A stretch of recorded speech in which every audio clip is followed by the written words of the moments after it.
Are your task boxes making your teaching life feel harder instead of easier? If you've ever felt like your independent work systems are adding to your stress instead of helping, you're in the right place. Today, I'm going to be sharing the top 3 mistakes that can happen with our independent work systems and simple solutions to help lighten the load.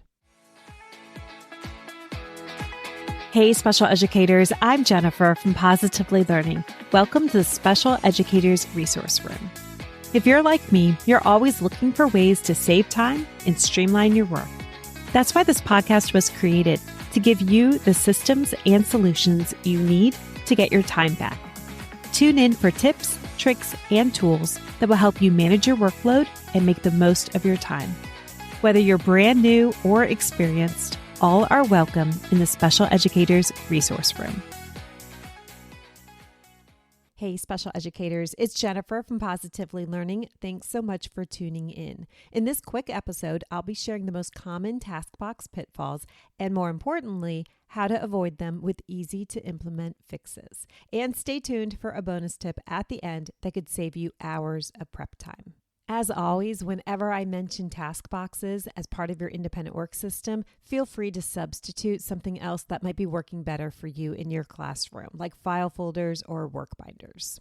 And I'm just going to put it out there. It's taken me a few tries to record this episode because it's all about mistakes that you may potentially be making, and it just doesn't sound very nice. Please take it with a grain of salt. I'm definitely not judging anyone or saying that you are making this mistake. All right. Tip number 1, we don't want to overcomplicate the setup. Many teachers may accidentally make task boxes overly complex. This could look like including too many steps, instructions, or materials. This can feel very overwhelming for students and also for you. So you imagine spending hours creating these detailed multi-step task boxes, and then you see students struggle to complete them independently. So then you are stepping in to intervene, which defeats the purpose of the independent work system. Luckily, the solution is very easy to implement, and nope, you did not waste your time prepping all of those task boxes. We simply want to put them aside for now and start with very simple single-step tasks. Then we can gradually increase the complexity based on student progress. Not just progress in the independent work system, but progress in general as students are becoming acclimated with being in school, your classroom, their peers, and the independent work system. We want to stick to clear, simple instructions with visual cues. Consistency is our best friend here. Are your students seeing tasks that have that familiar, consistent look? Whether it's the title, the visual directions, the way the task is laid out. This can help increase accessibility and confidence as students are working on these skills more and more independently. If they're seeing different things here, there, and everywhere, that might sound exciting and engaging, but it's really like your students are having to relearn it every time they see a new task. Consistency might not sound as exciting unless you consider students working independently very exciting, which I do. All right, mistake number 2 kind of builds upon mistake number 1. Mistake number 2 is using too many different tasks at once.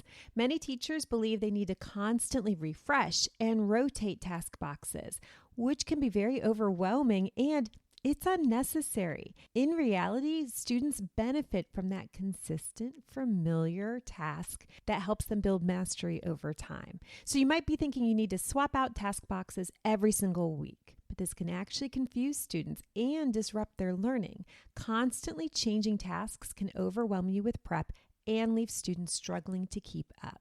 I suggest sticking with a core set of tasks for each skill, allowing students to gain confidence through repetition. So the key is not in the number of tasks, but in ensuring they're challenging yet achievable for your students' needs.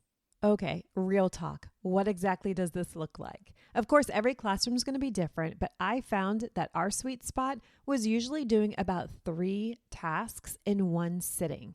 That allowed for enough to do and enough variety. At the beginning, it may be me selecting 3 tasks at students' independent level, But then it gradually was released to students where I may be selecting 1 or 2 tasks and they were self-selecting the other tasks. And you know how children reach for the same picture book to hear that story over and over again? And we're thinking, why when there's so many other stories? Exact same idea applies to choosing task boxes. We might be selecting 1 or 2 tasks that feel like new and novelty, and students are self-selecting the same task over and over and over again. Maybe it's the exact same task or it's the same style format. I had a student who would always reach for clip card.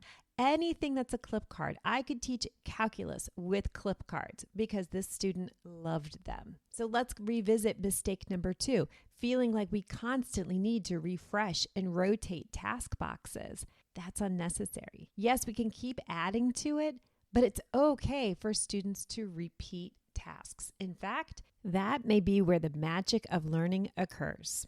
Here's a pro tip, sort of. You could create a simple task rotation chart and then let students choose tasks based on what they want to do, on their interests. This is a great way to add variety. But guess what? I wouldn't do that. Personally, I just feel like that may be unnecessary work and it's one more thing for your students to learn. I'd rather just have them spend their time with the tasks, learning the system that you already have in place. The last quote unquote mistake I want to talk about kind of hurts a little bit. So I'm just going to say it quickly. This mistake is when we do not align task boxes with student learning goals. So a common error is setting up task boxes that don't directly support IEP goals or learning objectives. So the activities are less meaningful. I promise I did not just contradict myself. At the beginning of the school year or whenever students are becoming acclimated with the independent work system, the learning objective is to learn the routine. You're providing tasks that are going to support this objective. So these may be those single step, consistent tasks. Now let's fast forward a little bit. You may have this beautifully organized system and students know the routine. But if those tasks have not developed and they're not connecting to your students' specific learning needs, they're not doing their job. So a solution is that you want to review student goals and you want to adjust tasks accordingly. That doesn't mean taking out tasks. It usually means adding more tasks. You want these tasks to have a clear objective or skill. Maybe it's fine motor development. Maybe it's math fluency. Maybe it's SEL. I mentioned that I'm not removing tasks, but adding tasks. And that's true. I was never taking out task boxes that seemed too easy or something my students have done a million times, unless I simply did not have room. Then I might have taken some out that they have been doing since day 1. But for the most part, I just kept them in there and added more tasks. Remember how I talked about those 3 tasks students are doing? I'm selecting 1 or 2. So those are going to be aligned with students' learning objectives. And then they were self-selecting. And you know what? It might have been one of those from the very first weeks of school. It provides joy. It provides comfort. And I'm totally okay with a student feeling that way. My pro tip is to use progress tracking sheets so that you can make sure that the task boxes are contributing to IEP goals or skill building so that you can monitor growth easily. And here's the bonus pro tip. What if I told you over 1,000 teachers are already gaining instant access to a library of hundreds of task boxes? This gives the perfect variety for students' interests while also easily aligned with learning objectives. It's the Taskbox Dollar Club. I'm having so much fun with this. I'm listening and coming up with solutions to every scenario.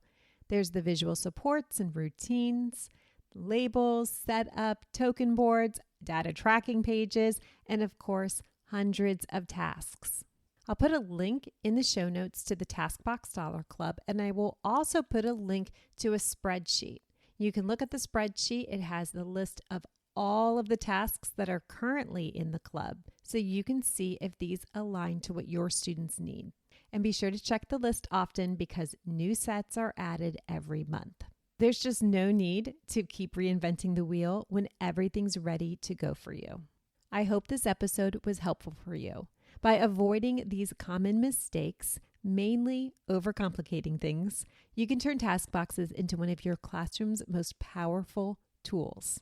If you found today's tips helpful, be sure to subscribe to the podcast and check out the TaskBox Dollar Club.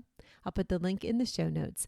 Thank you so much for listening, and I'll see you next time in the Special Educators Resource Room. Thanks so much for tuning in, and I'm dying to ask, what'd you think? Be sure to hit the follow or subscribe buttons so that you never miss an episode. You can find the show notes and links for everything mentioned in this episode at positivelylearningblog.com.